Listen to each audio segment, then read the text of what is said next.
Do I need to cover my feet and my toes during Salah? So this is referring to women, but when it comes to men, no problem at all. This is a question about Awrah, the areas of the body that are permissible to be seen by non-mahrams, okay?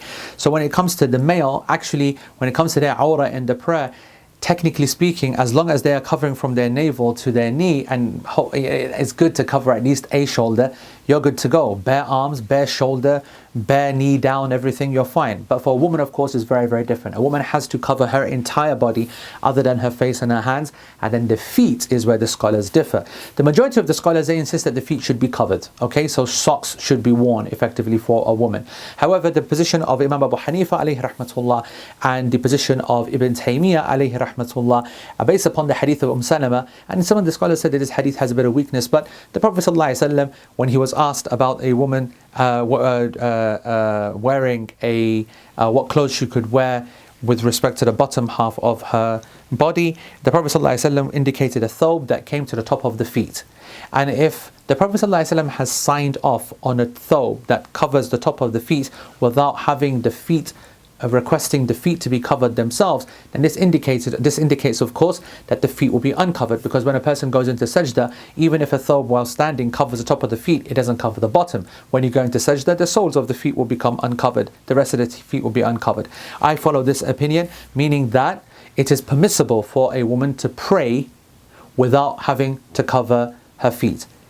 Having said that, I believe that always to go with the majority of scholars is just, even though it's a lazier approach in fiqh, but it's a safer approach in fiqh. I'm not saying it's the most exciting, I'm not saying it's the most correct, I'm not saying it's the most academically interesting, but is it the safer way? Is it the more better for the masses to be told? Yeah, it is. There are many issues that I might hold personally which I don't tell people about, but for the masses I'll say something else, to keep the people simple, to keep it simple for the people, to keep them in the safe zone. We all agree with the majority of the scholars that a woman should cover her feet when she's outside in the public, outside of the prayer. When it comes to the prayer, it seems strange that she would take their shoes off or wouldn't need to, socks off, or wouldn't need to cover those feet. So I think a consistent approach is good. It makes sense.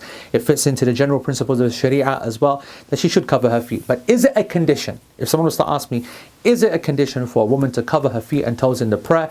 I would say no, according to the minority opinion, and I'm on that opinion, and Allah knows best. Hey, thank you for watching, and subscribe so you can continue to get the rest of the videos. I don't know whether somewhere over here, there, whatever, whatnot.